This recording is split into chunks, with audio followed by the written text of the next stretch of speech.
Usually he'll give us a thumbs up or a nod, and he just did. All right, good morning, ladies. We are so excited to start off our new NAVMO year. So as you guys come in, you guys can find your tables, get some coffee. I don't know what time the coffee bar officially closes, but if you missed it, then you guys, it closes at 9:25. So if you guys missed the official cool coffee bar, there is always like regular coffee over here.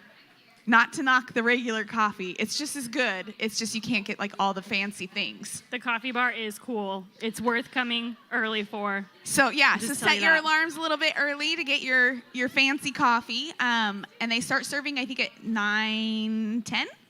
9:10? Is it 9:10 that you guys start serving? 9. 9. So try to be here at 9. If you guys get here before 9:25, from 9 to 9:25, the cool coffee bar is open where you can get all sorts of the fun stuff, just like what you would do at Starbucks. And it's free. And it's free. And if you miss that cool coffee bar, there's always caffeine over by where you came in, because caffeine is important. All right. Well, how many of you guys are returning moms? How many of you guys are new to NAVMO this semester? Nice. Ooh, nice. Yay. And I see we have some tricklers. I'm guessing they're still logging kids into Kids Club. It can be hard to get here. It can be a challenge, right? With the kids and maybe the blowouts that happen. And then you have to change, and then you have to change them. Yeah, I get it. There's a lot of things. But you guys made it. You're here. Good job. Yay, good job. We're so proud of you guys for being here.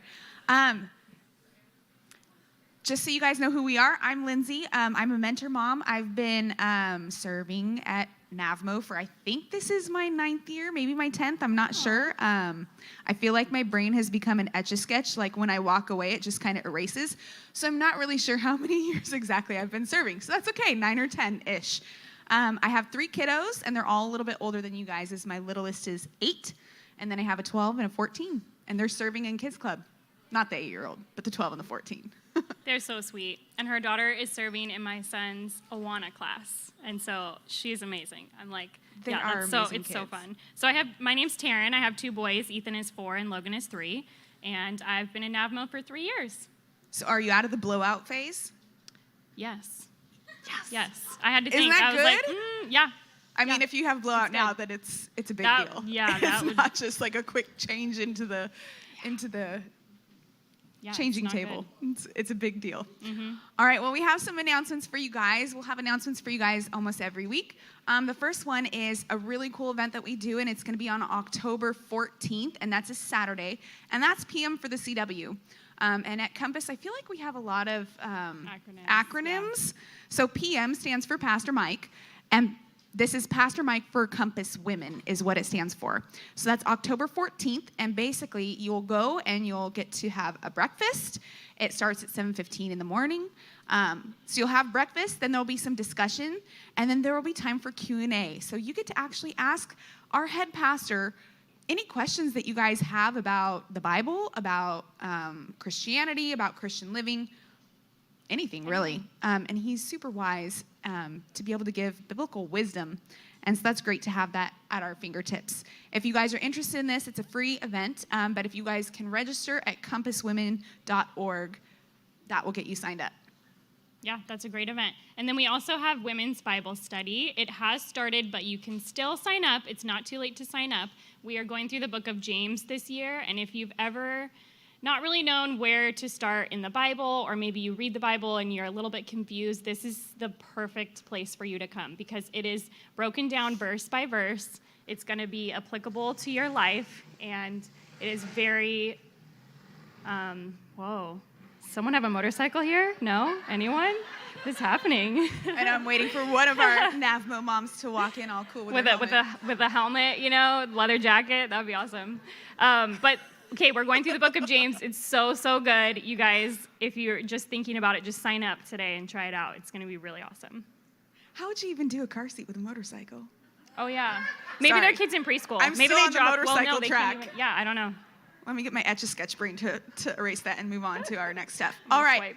We get hot breakfast every single morning that we come to Navigating Motherhood, and that's in part some mornings, like this morning, Compass provided breakfast for us, so that's, yay, it's nice and catered.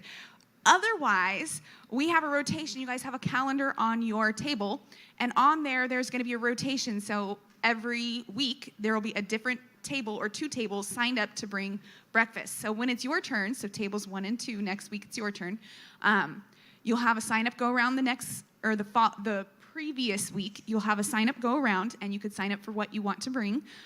If you are absent, we ask that you try to get your meal here anyway, or talk to your leaders or your mentor moms and just say, hey, I can't make it. Can you swing by my house? Or if there's somebody at your table that lives close to you, just so we can have enough food for everybody. And then, and you just bring food. It will be at the back, and we'll dismiss you guys in just a little bit to go get food. But thank you so much to Compass for providing breakfast. And then tables 1 and 2, you guys are up next week. Yeah, thank you guys for bringing food. It's such a blessing to be able to come here to drop off our kids and to eat a meal and then have adult conversations with other moms. It's the best. And not have to get up and cut up food or anything like that. I mean, unless you guys want me to cut up your food, I'm a mentor mom. I'll come around and cut up your food if you really want me to.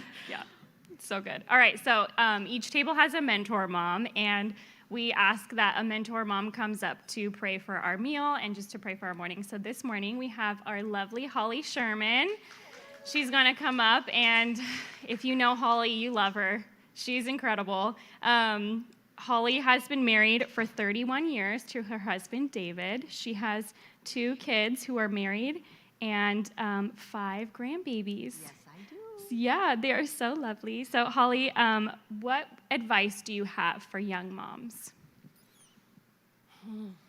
This is something that I found myself doing a lot when I was a young mom, and that was wishing away the stage that I was in right now because it was hard for whatever reason. And, then as old as I am now and watching my kids have their kids and being in those same stages, and now I treasure them. And I want that for you, to be able to just sit in that place that you're at and thank God for it and know that it won't last forever, and there will come a day when you will wish you had it back. Even those days when they're sick and all they want is mommy and you can't get anything done, if you can tell yourself to stop and just soak it in. Because when your son is 16, he won't want to be sitting on your lap when he doesn't feel good. So take it as it comes and enjoy it. Oh, I love that. Thank you, Holly. That's so encouraging. Will you pray for us? I would love to. God, thank you so much for today. For today as Friday and our first day of navigating motherhood for this year. God, we know that there is so much good in store for us.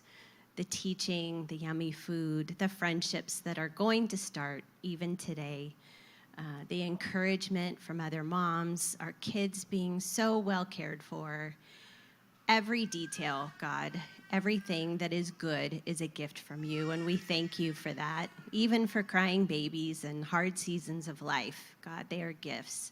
So we thank you for that. We thank you for the food we're about to eat, the message we're going to hear on friendship. What a gift that is, too. So thank you again, God. We love you. In Jesus' name, amen. Thank you, Holly. All right, tables 1 and 2, you guys can line up and go get breakfast at the back.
All right, tables 3 and 4, you guys can go get breakfast. Tables 3 and 4.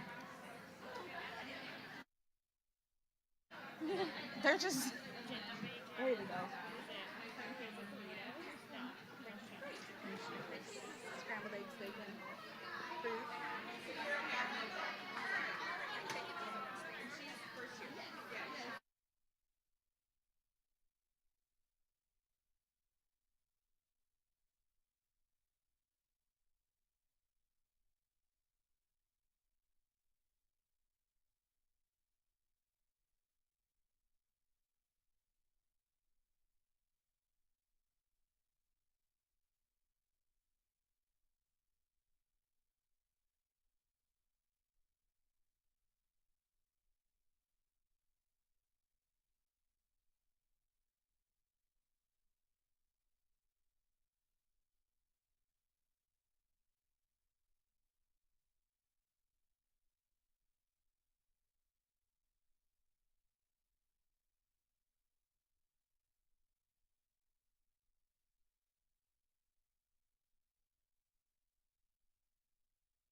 All right, tables 5 and 6, you guys can go get breakfast. And anybody else who needs breakfast, the line is open.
All right, ladies, you guys are in for such a treat today. It is my pleasure to introduce our speaker. Her name is Jen Gray, and Jen Gray has been married for 21 years. She has 3 kids that she's homeschooled, although this year it's only 2 because her oldest went away to college. So Noah is her oldest. He's away at college for the first time. And Jordan is 17, and Charlotte is the same age as one of my kiddos, who's 12. So she's homeschooled them. They also love to travel, and as they travel, they surf. And Jen was also a teacher for the deaf and the hearing impaired. And I am really excited that we get to start off our NAVMO year hearing from Jen. So if you guys want to give her a nice warm welcome, we're excited to hear from you, Jen. Okay. I will start by acknowledging that we all have obstacles, right? This room is so full, and I can't believe that you are all here with little babies in carriers. You haven't slept. I'm definitely in the next life stage. I now have teenagers who beg me to go to concerts until midnight, and I say, but I'm speaking the next day, and they say, that's okay, and this is what you're gonna wear. So, yes, I come in this morning and pit out my shirt. Someone undresses me with the mic on so that I can change into another shirt. So we are all in good company, and this is sort of the tone I want to set. We are all among friends here, so I am so thankful that you are here. And any obstacles, I think even public speaking is so hard for so many people, but it doesn't even matter here because I love this ministry so much. This is where I have met my core friends. We have been friends forever since I started leading in this ministry. When my second child, who is turning 17 tomorrow, I was pregnant with her. And these are my lifetime friends that I have met here. This ministry is so near and dear to me, and I hope that you all feel by the end of this morning that the other leaders feel the same way. So, we are going to talk for about 35 minutes. You're all going to quietly listen. But first, I do want to find out, so it's awkward and weird, but you have to raise your hands. How many of you are new to navigating motherhood? There's a lot of you. Okay, so I love the applause. Yesterday, there was one woman, which will be the next question, but if you have never joined a mom's group, like if you're the new mom that's like, I'm going to step out, I'm going to join a mom's group, this is the first time. Anybody else? Well, there's more today. Yesterday there was one, and everyone clapped for her. So it was just so good, because I can relate to how hard that is. So we are so glad that you're here, especially those of you who are new. All right. So, sobering news. That's how I'm going to start. May of this year, so 2023, the Department of Health and Human Services published a report. The Surgeon General, he declared a public health emergency or a public health crisis. Is it a virus? No. Is it drugs? Well, no, yes and no. Some dreaded disease or a single health condition that's going to cost us tons of money to overcome? No, not in this report. Those are all problems in our society, I'll give that to you. But the public health crisis that they are talking about in this specific report is titled The Epidemic of Loneliness. Loneliness, that's what they're calling a public health crisis. 1 in 2 adults, this is just alarming statistics, I couldn't believe. I heard about this in a podcast, and I actually couldn't believe it, so I went and had to read the full report myself and take some of these stats out. 1 in 2 adults reported experiencing loneliness, and this was before the COVID shutdowns. So can you imagine? That's 1 in 2. What is it like now, or what was it like then during COVID shutdowns? We can look at loneliness and isolation and see, based on this, that there is an increased risk for premature death by 26%. Premature death. So lacking social connection increases risk of early death in the same way that 15 cigarettes a day would. Imagine that, smoking 15 cigarettes a day. We would never consider doing that, yet we're promoting and perpetuating the state of loneliness that our society is currently struggling through. increased risk of disease, 29% increase in heart disease, 32% increase in stroke. There's increased risk for anxiety, depression, and a 50% increased risk for dementia in older adults. 50% increased risk for dementia. That is scary. And on top of that, increased susceptibility to viruses, respiratory illnesses. So what we are used to is our medical experts in our society giving us pills. Oh, well, here's the problem, here's a pill. Here is a high-cost treatment plan. This is the answer to the problem, but they're not getting to the root of it. But there was an interesting quote in this document that says, there is medicine hiding in plain sight. But it's not pills, it's not any treatment plan. This Surgeon General says it is social connection. Isn't that interesting? I was so shocked.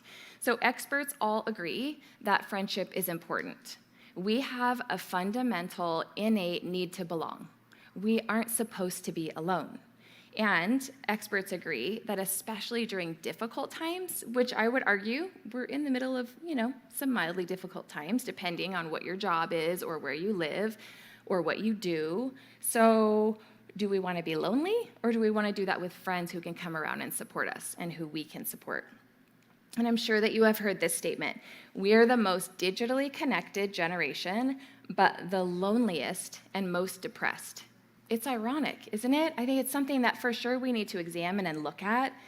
And I think today we all know the difference between being alone. Like, don't you all just wish you could be alone in your house for like 5 minutes? Or I know, alone in the bathroom for 5 minutes. I get it, I understand. But that is very, very different than feeling lonely. And sometimes we can even be in marriages and be lonely, right? We can have a huge circle of people around us, a giant family, and feel lonely. So we know that there's a distinct difference between being alone, which we want sometimes, and being lonely. So I know that sounds depressing and a little discouraging, because we know that finding good friends is hard, and keeping good friends, maintaining good, deep friendships takes a lot of work. So I am thinking that today we are at least going to walk away with some sense of hope that we do have a little bit of an answer to how we can solve this problem. So point number 1, you can fill in. It is a little bit backwards from what I think you would expect that I would start with, but we're going to start with ourselves first. And the title of this section is Be a Good Friend First. So we are going to work on being good friends before we sit here and list out the things that we want in a good friend and how they're going to treat us. So we're going to start with ourselves. And I'll start out with the controversial stuff.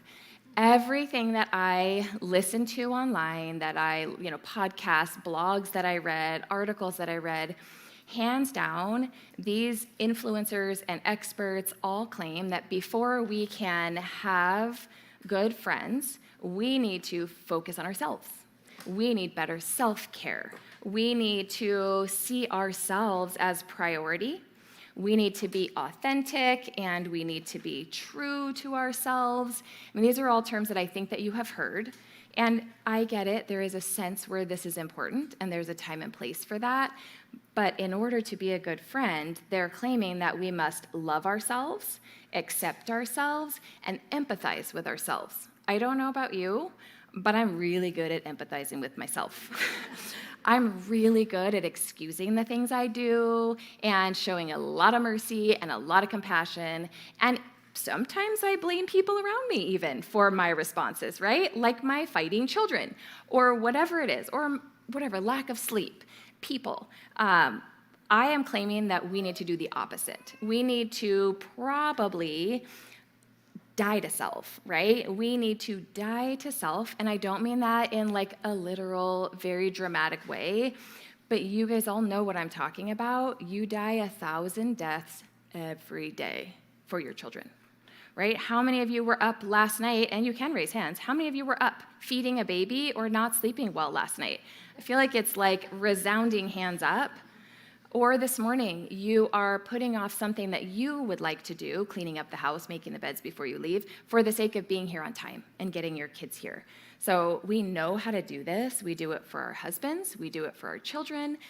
I'm saying that we can do it a little bit for our friends.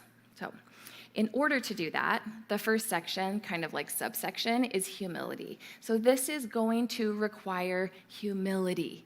We need to consider others better than ourselves.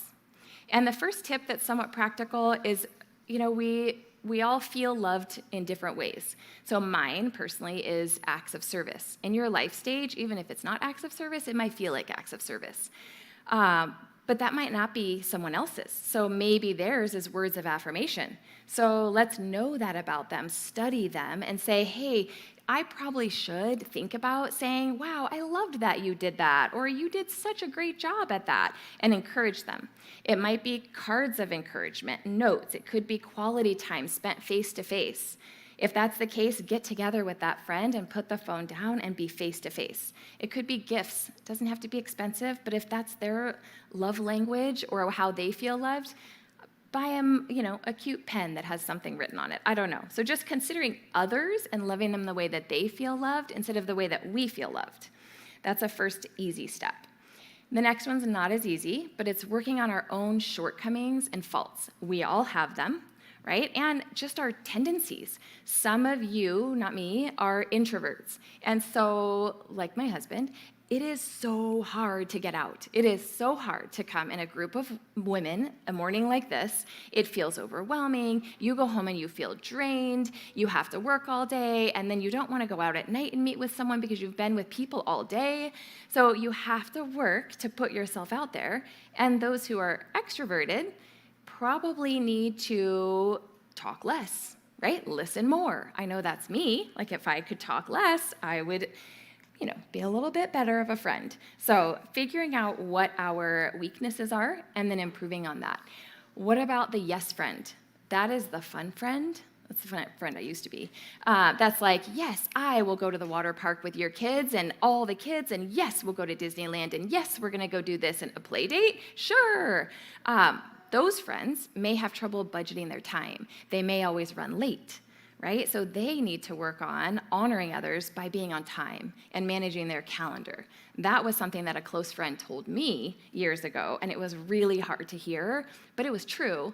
And her telling me that changed the trajectory of how I did things and how I made decisions. So work on ourselves.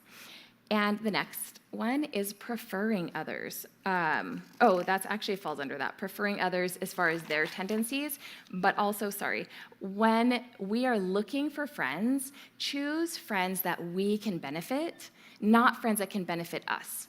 I'm all about strategically finding friends, meaning you naturally have circles that you run into each other. You see them at the kids' schools or daycare. You have friends from work because it just makes sense, right? You're making the most of your time. However, when we're looking for a friend that can do something for us, then it's not preferring them. Then it's not acting in humility and love for them. It's strategic so that we are benefited. The next one is my favorite. Be real. Be self-deprecating. Like at your expense, if it's a good laugh, just have a good laugh. I have grown up always having stomach problems. And I have a celiac now, but I was diagnosed late, and so I never knew what my problem was. But I have so many really funny stories, if you can imagine.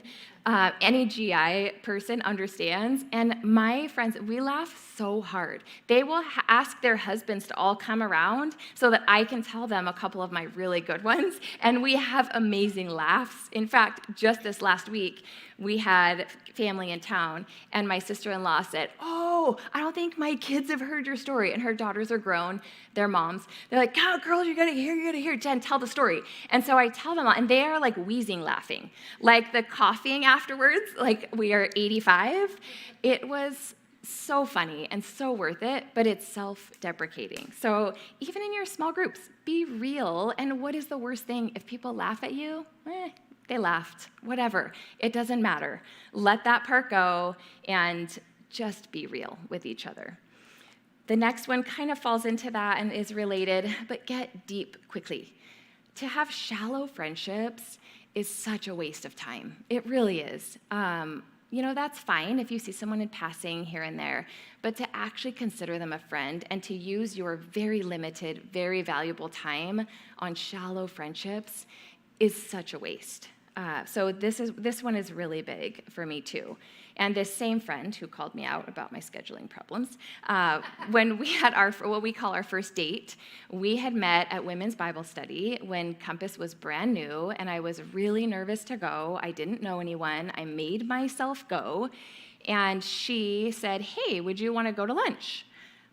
Okay, sure, like super nervous, but thought, how bad can it be, right? So we take our baby carriers, our firstborn, who are both now 18, which is weird, and we're on our little date at CPK, and the babies are next to us, and she leans in and she looks at me and she says, "Tell me about your life and tell me how you became a Christian." And I was like, oh, like now? Or can we eat salad? I mean, I don't know that I do this. I hadn't ever had a friend that was really like, oh, I don't care about all that stuff. I want to know about you, and I want to know about like why you are who you are today, and I want you to tell me all of it. It was very uncomfortable. Talk about sweating, but I did it, and we are the best friends still. And it's one of those things where she's moved out of state, but it doesn't even matter because we talk, and it's like no time has passed. And she's the friend who can say, you have scheduling problems, and it isn't loving others, and you need to get that under control. And I know she loves me, so it's like, you're right. Okay, how do I do it? So we need to be honest with each other.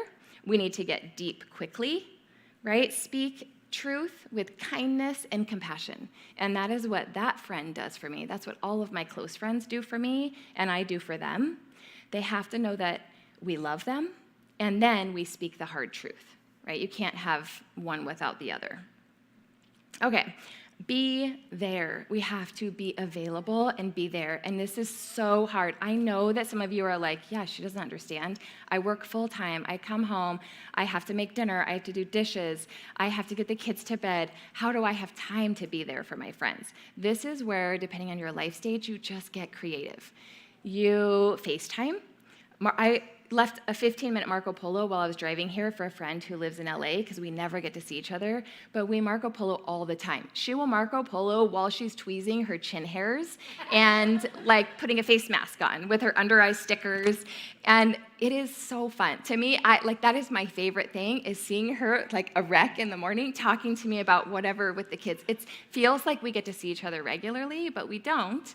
So you moms can do that. You can Marco Polo, you can FaceTime each other, maybe FaceTime while you're making dinner, or try to set up, if your kids have to get out and play, get out together and let your kids play together.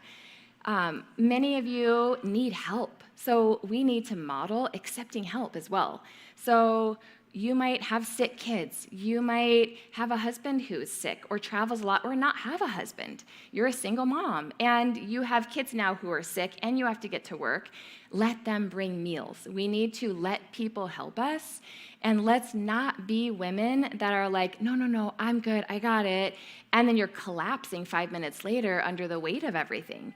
Just accept it if people offer help, and be the person to offer help as well.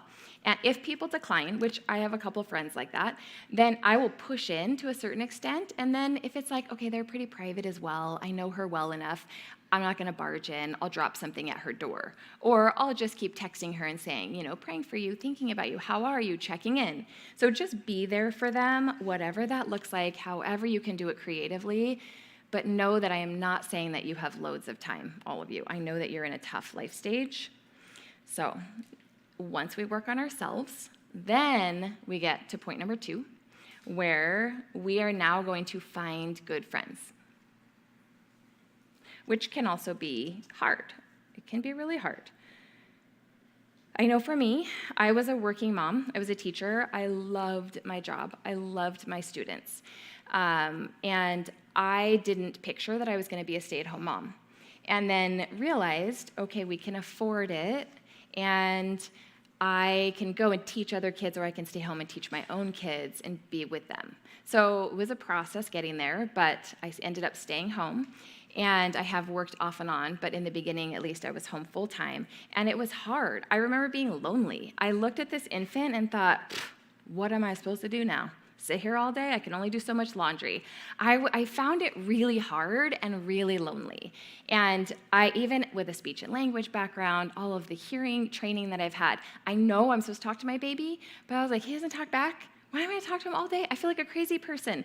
So I just had to force myself to even talk to my little one. I had to force myself to get out and go find places to go with him.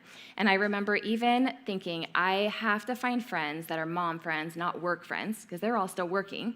So we signed up for a mommy and me music class with this little baby that doesn't talk or do anything. And I remember going to this music class through the city and sitting there and looking at him before we walked in and going, buddy, it's just you and me. Let's do this. Let's go do this together. And it's like, drool milk, whatever. He couldn't even react. But to me, it was like safety in numbers. I'm going to go do this mom thing. And I can't tell you that I met like lifetime friends or friends that I walked away and they were my best friends. This is where I met those. But I will tell you, I met a woman and then we never saw each other after that. And then many years later, when I was deciding to homeschool by myself with a charter, not connected with any mom's organization, I had a teacher that's a supervising teacher, and I was terrified to homeschool by myself.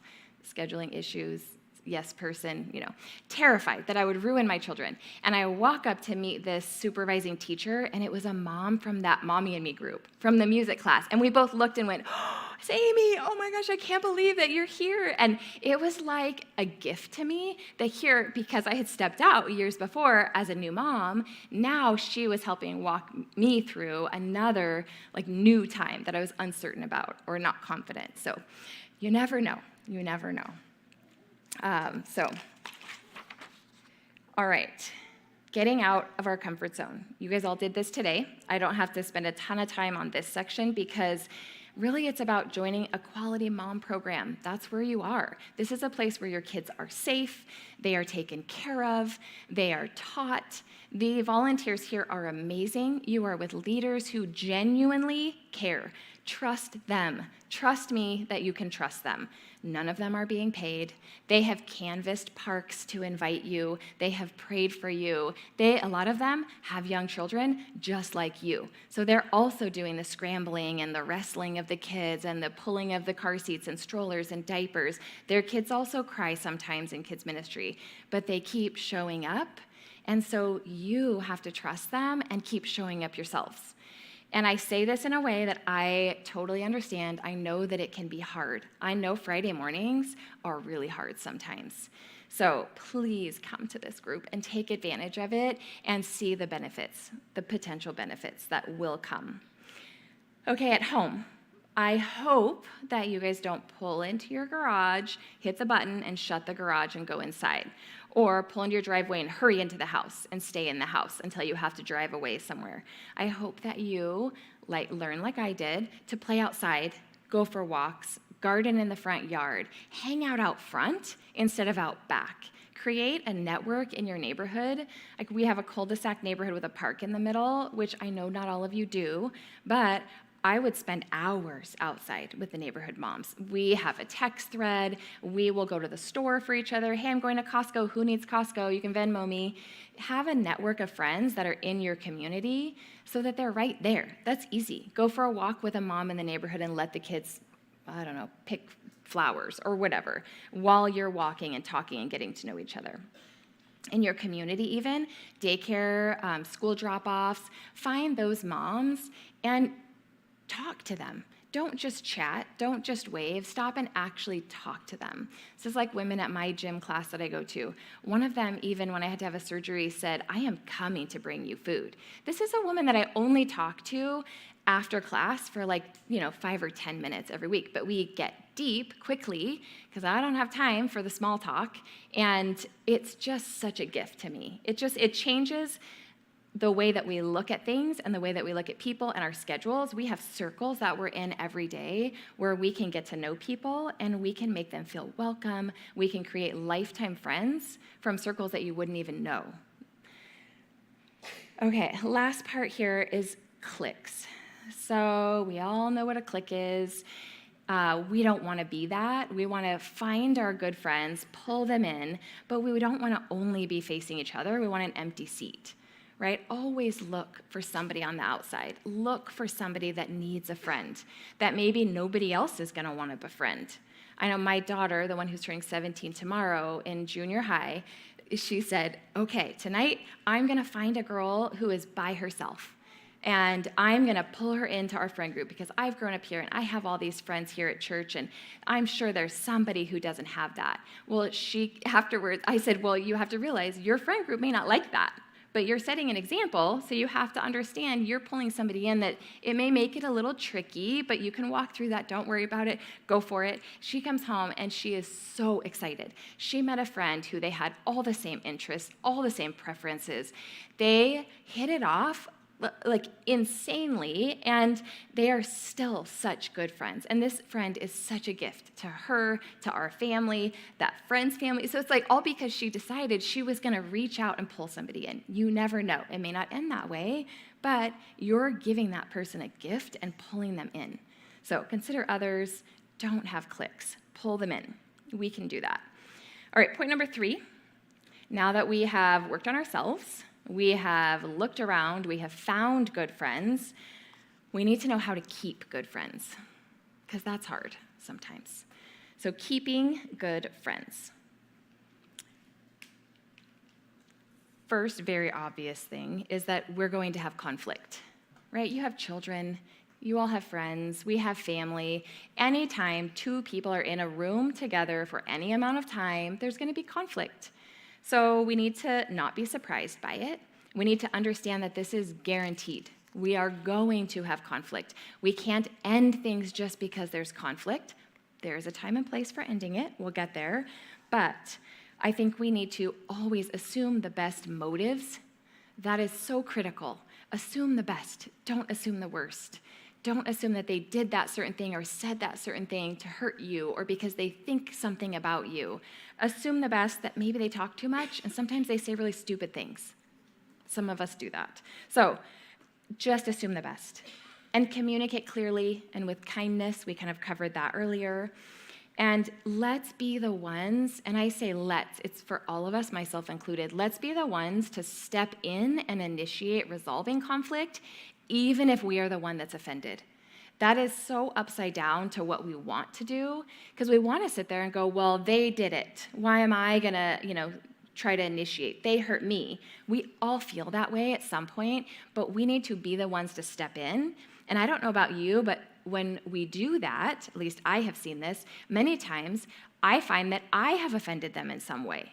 So they come back like, well, you said such and such, and then I was hurt. And you're like, oh, well, this was all just a big misunderstanding.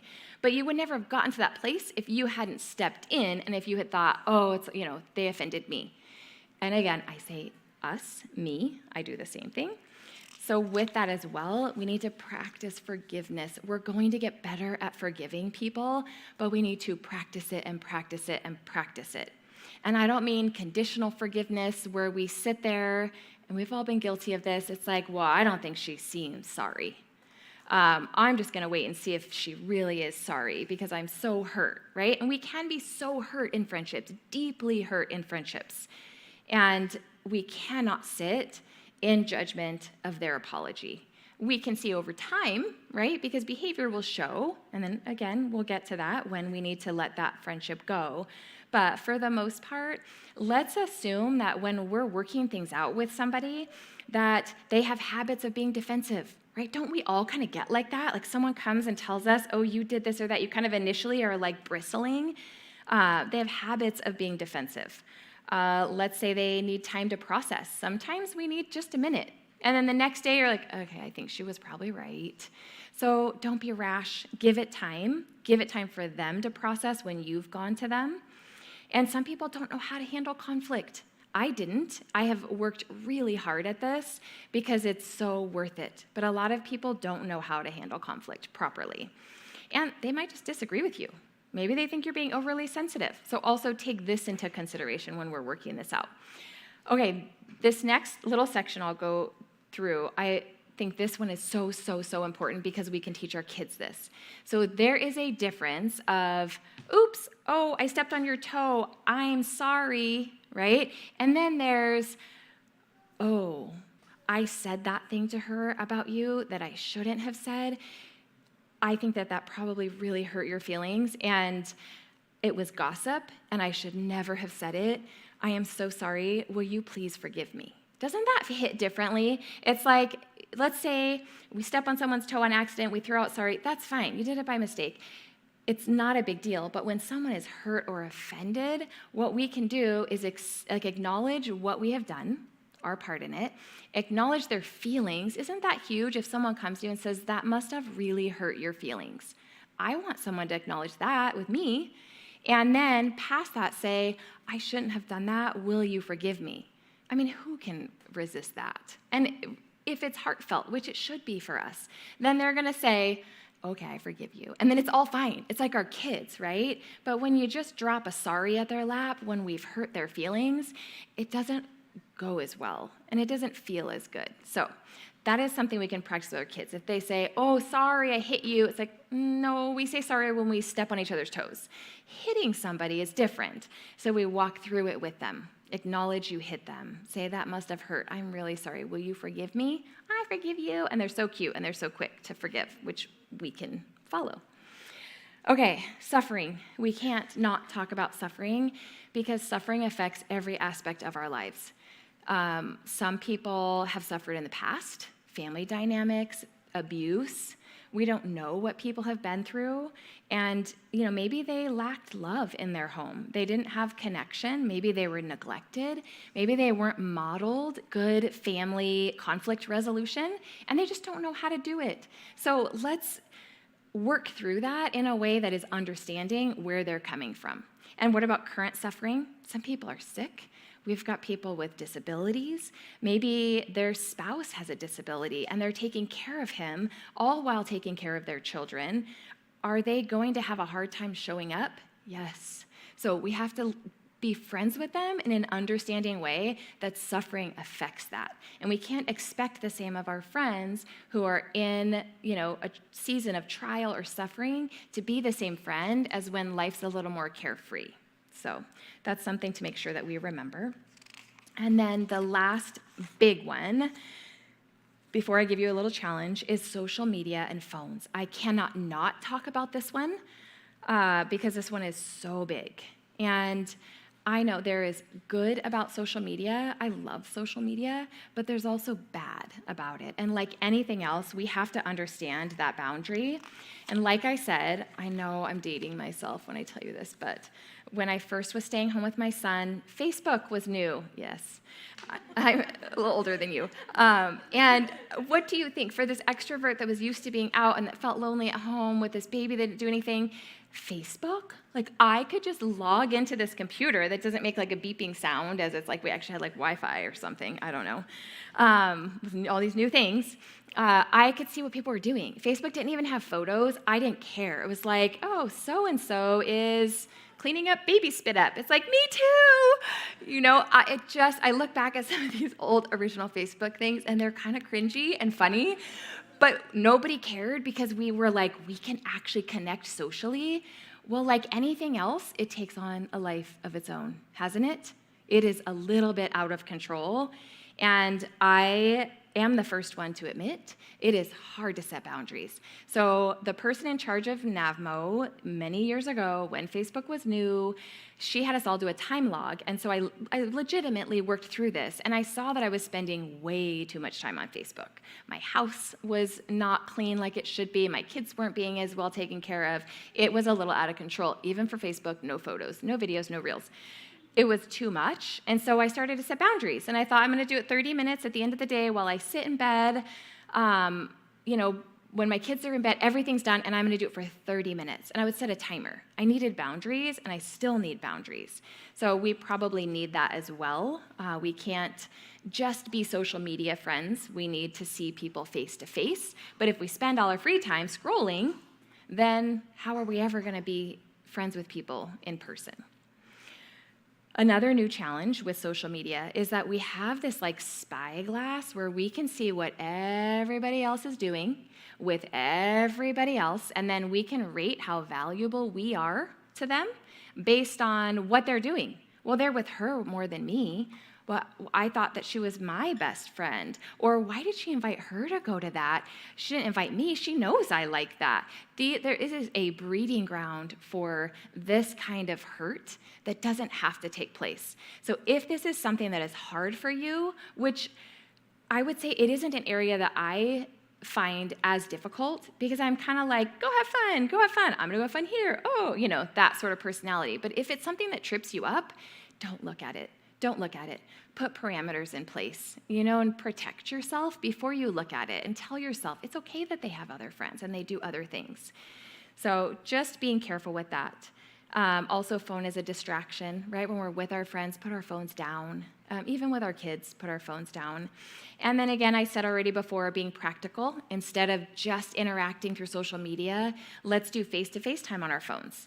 Like I said, FaceTime while you're meal prepping. Just keep it simple, keep it practical so it's doable. And with social media, a final thought is ask yourself, someone said this to me recently, it stuck. Am I engaging on social media or am I observing? So, the reels, the trance, where you're just staring and it's like a snake charmer and you're just scrolling through these reels and maybe sending it to someone because it's funny, laughing.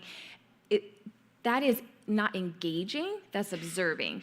Swipe through stories, that's observing. So we want to engage online and use it as a tool. It is a tool. So here's the challenge, and then I'll wrap it up. Okay. I would like you to look back, not now, but later today, at your past week. I did this last week, and I want you to kind of list out as close as you can how many face-to-face hours you spent with people. And I would say maybe if you call them on the phone, that counts too.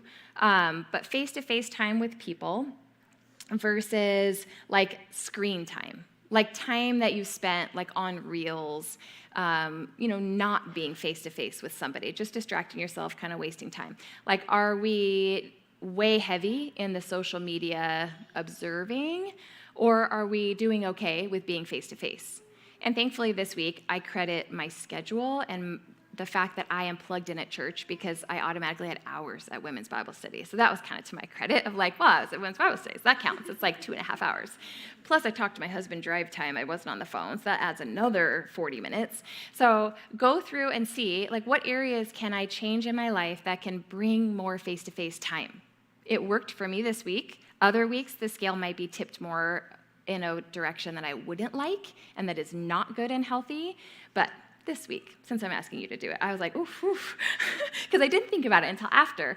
But the scale was tipped more in face-to-face for me because I'm plugged in, because I have these pre-scheduled times where I meet with women, home fellowship group, women's Bible study. Well, you guys have this.